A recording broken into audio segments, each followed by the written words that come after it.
This is duck chess, and the first step to beating this variant is for me to just win a game. Alright, here we go, our first ever game. So we move, and then we can place the duck anywhere on the board.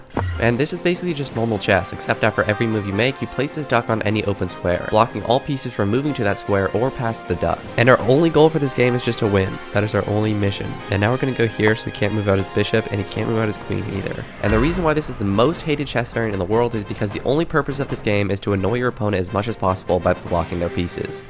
Alright, he blocked all my pieces now, so now I can't even castle because I can't move my bishop. And in order to successfully beat this variant, I have to complete all these steps, like winning my first game, learning the actual strategies for this variant, beating someone in 4 moves, and getting an actual duck chess rating, all to prepare me to face this 2100 chess player who I've only beaten once before in a different chess variant. But in my first game, things were already going really well.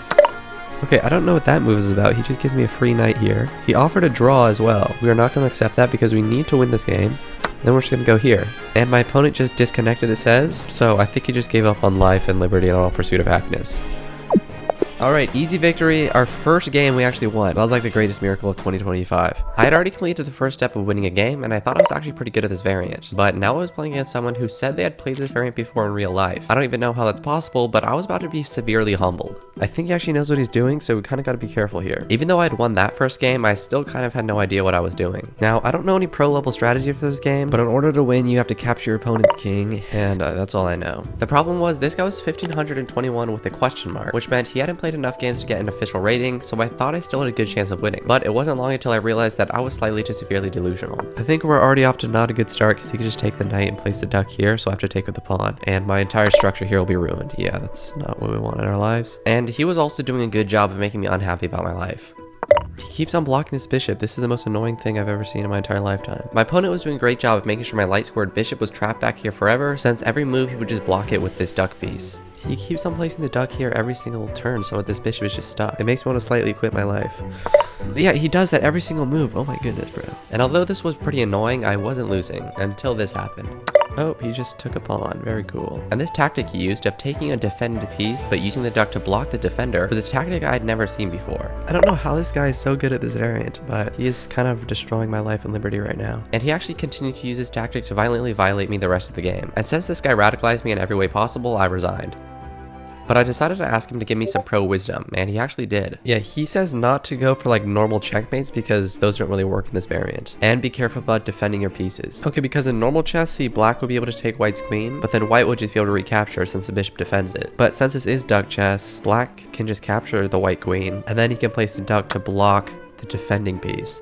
So he basically just got a free queen. So that's what the guy was telling me to be careful about. And now that I had learned some validated strategies, it was time to try them in a real game. But before this, we're getting closer and closer to 100,000 subscribers. So please subscribe if you want to help us reach our goal. But back to the video, because I was now playing against this opponent who asked me to shout out his YouTube, so here it is. All right, here's our next opponent. So let's try using what the guy told me last game to help me in this game. I also realized from last game that knights are way better than bishops because the duck can't as easily block the knights from like defending a piece.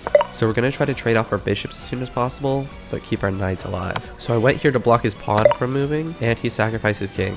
Amazing. Easy victory. These strategies actually let me win this game in just 4 moves, but I thought I might have just got lucky here, so I decided to play some more games against random opponents. And even though some of these games were very difficult, using the pro strategies and tactics I learned, I was still able to win. But he does just give me a free queen because, as I mentioned previously, his rook does not actually defend his queen. That's not how that works in duck chess because I can just re-block his rook. And now he cannot capture my queen. And shortly after that, I got a pretty satisfactory checkmate. Yeah, and it looks like this guy's life is over. My queen is attacking his king, he has to move the duck, and no matter where he moves it, his king is dead.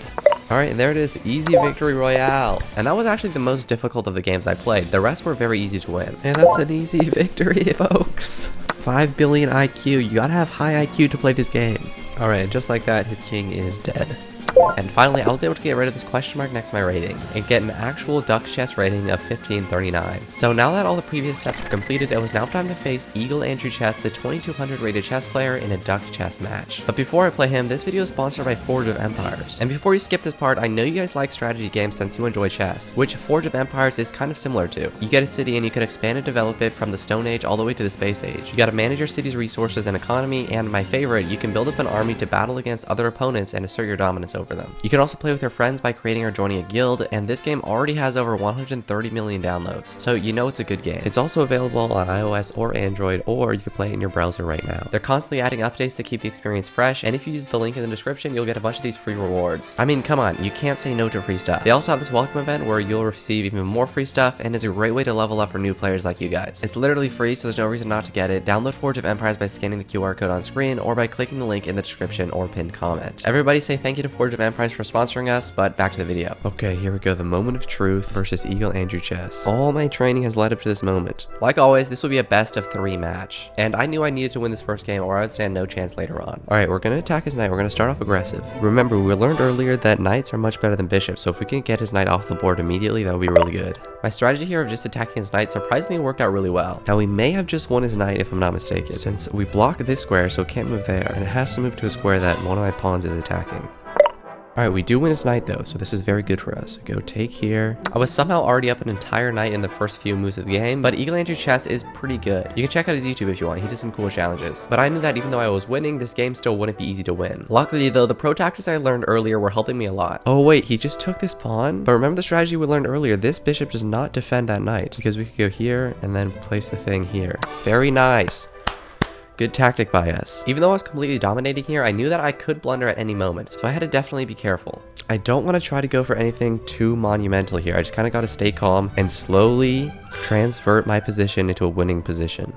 Okay, he's pushing on this side. We gotta be careful because our king still is in the center of the board, which might be dangerous later on. Yeah, keep that in mind for later because this definitely was dangerous later on. And another thing that was dangerous was my time here, because I was running kind of low and very much behind my opponent. And my king's position was also being opened up more and more each move. My king is very exposed to the elements right now. This might get dangerous here. I'm up like 6 points of material, but my time might be a problem. My time was running low, but I did manage to get this pretty good attack on my opponent's king. Our plan is to go either here or here to put his king in check, and we might actually be able to get a pretty good attack. This actually could be pretty good for us. There's only squares here. And even though I was doing everything in my ability to attack, Eagle Andrew Chess was not letting himself lose this easily. This guy is not letting himself get checkmated. All I need to do is put my queen here, and then I could block his escape by putting the duck here, and I win. But this guy's not letting that happen. But with my time running lower and lower, things were getting worse and worse. And since I'd never practiced duck chess with low time, things were not looking too good for me. Oh, I just blundered my queen. I have 30 seconds. I mean, like, what could I do? Oh, he didn't see it. Nice. Luckily, I'd escaped with my queen, but I somehow managed to make things even worse. Go here. I just checkmated myself. I can't. Oh my gosh. Oh my gosh.